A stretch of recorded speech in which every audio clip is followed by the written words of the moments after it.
Hola alumnos, bienvenidos a un nuevo video donde vamos a aprender los mínimos y los máximos de una función. Bien, para esto veamos la definición. Dice, considerando una función f continua en el intervalo i que contiene a un punto c. Decimos, ¿no? 1. F de c es el mínimo de f en el intervalo i si f de c es menor o igual que f de x para todo x que pertenece al intervalo i. Y la otra es f de c es el máximo de f en el intervalo i si f de c es mayor o igual que f de x para todo x que pertenece al intervalo i. Entonces esto como una nota podríamos decir lo siguiente. Los mínimos y los máximos de una función en un intervalo también son llamados extremos absolutos. Recuerden entonces este nombre, ¿no? Según los autores, le ponen diferentes nombres. Unos le dicen máximo, mínimo, otros extremos absolutos o simplemente extremos de la función f en el intervalo i. Para entender mejor esto, vamos a ver un ejemplo. Veamos el ejemplo. Aquí consideramos una función, ¿no? Esta función es y igual a x al cuadrado menos 1 cuando x pertenece al intervalo de menos 2 hasta 3. Su gráfica sería así, ¿no? Es una gráfica de una función que tiene la forma de parábola, ¿no? Entonces tendríamos esto. Sus valores serían los siguientes, ¿no? Este extremo de aquí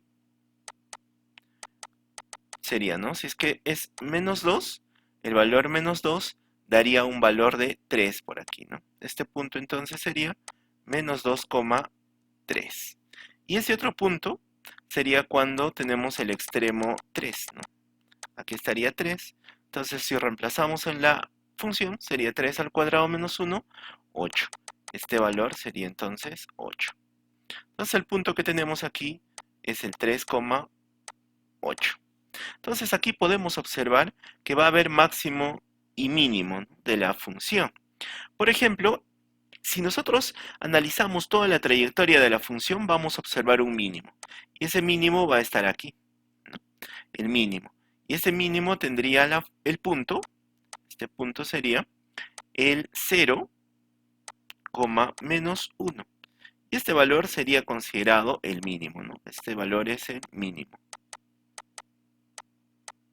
Ahora, este valor de aquí, este valor que tienes aquí, sería considerado el máximo, ¿no? Y su valor numérico sería igual a 8, ¿no? Entonces el mínimo sería en este caso el punto menos 1 y el máximo sería el punto 8, ¿no? Entonces esos serían los extremos absolutos, ¿no? Extremos absolutos. A ver, consideremos la misma función pero con esta variante, donde x va a pertenecer al intervalo abierto de menos 2 a 3. O sea, el menos 2 estaría por aquí y el 3 estaría por aquí, ¿no? Pero no cogen esos valores, ni menos 2 ni 3. Entonces, esta función no tendría máximo, mira, porque si observamos aquí, este sería el máximo. Al no estar definido en el punto 3, entonces vamos a decir que no tiene máximo.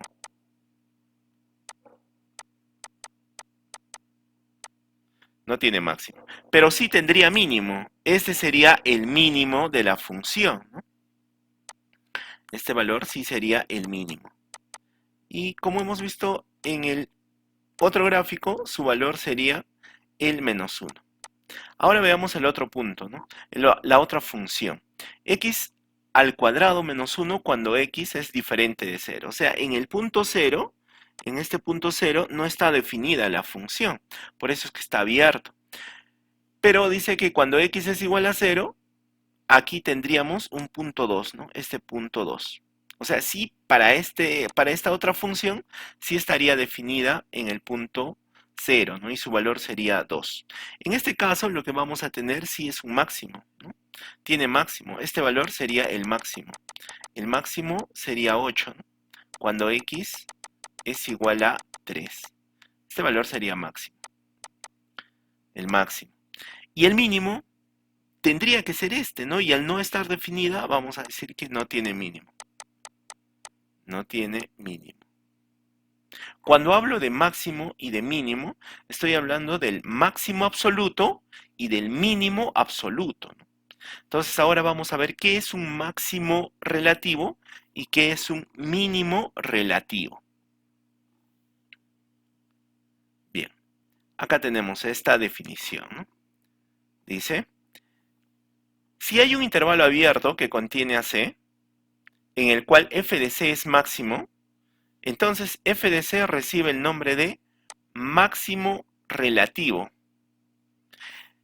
En otros libros o en algunos autores también se le conoce como máximo local. Máximo local. ¿Ya? Ese también sería su nombre. Obviamente de la función f. Entonces la otra definición, esta sería una definición, y la otra definición dice, si hay un intervalo abierto que contiene a C en el cual f de C es mínimo, o sea, mínimo absoluto, ¿no? Entonces f de C recibe el nombre de mínimo relativo de f, o también se le conoce como mínimo local. Local de f. Esto podemos verlo mejor con un ejemplo. A ver, vamos a poner el ejemplo por aquí. Ya.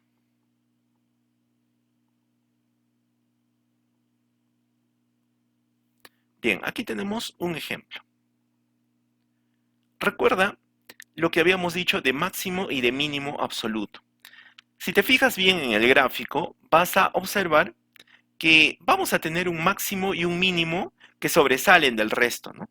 El punto máximo que vamos a tener va a ser este de aquí. Y el punto mínimo sería este. ¿Estamos de acuerdo? Este entonces sería nuestro máximo absoluto. Máximo absoluto. Y ese punto evidentemente tiene que ser nuestro mínimo absoluto. ¿Ya? Entonces ahora, ¿cuáles serán mínimos y máximos relativos? A ver, enumeremos esos puntos por aquí. A ver, consideremos. Aquí tenemos un punto que va a ser un mínimo relativo. ¿Estamos de acuerdo?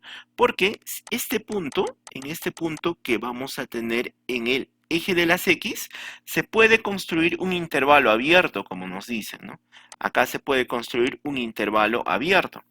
Fíjate lo que nos dice para la definición de mínimo relativo, aquí. Dice, si hay un intervalo abierto que contiene a C, en nuestro caso, este sería el C, ¿no? Ese sería el valor de C. C sería este, ¿no? Entonces, hay un intervalo abierto que contiene a C, en el cual f de C es mínimo, mira. En todo ese intervalo pequeño, en intervalo morado, hay un valor que es un mínimo absoluto. Entonces, esto se convierte automáticamente en un mínimo relativo. Te vamos a decir que es entonces un mínimo relativo. ¿Por qué? Porque se puede generar un intervalo abierto alrededor de ese C. Entonces, otro mínimo relativo que podría haber aquí sería este, ¿no? Porque aquí podría estar ese punto C y estar contenido en un intervalo abierto, ¿no? Este también sería entonces un mínimo relativo. A ver, ahora en el caso de los máximos relativos. A ver, coloquemos estos valores. Máximo, aquí habría un máximo relativo para este punto, ¿cierto? Porque se podría generar un intervalo abierto y este sería el valor máximo. Entonces esto sería un máximo relativo. Otro punto máximo relativo podría ser este, ¿no? Porque aquí se puede generar un intervalo abierto donde vamos a tener este valor que va a ser un máximo también relativo. Máximo relativo. Otro máximo relativo que va a haber es en este otro punto, porque si se puede generar un intervalo abierto donde tendríamos este valor, ¿no? Y todos estos puntos amarillos son evidentemente menores al máximo absoluto que hemos encontrado, ¿no? Entonces por eso es que se llaman máximos relativos. Los absolutos son los de color morado. Esto también sería entonces máximo relativo. Bien, esa sería entonces la explicación para poder diferenciar cuándo es un máximo absoluto y cuándo es un máximo relativo, o cuándo es un mínimo y cuándo es un mínimo relativo.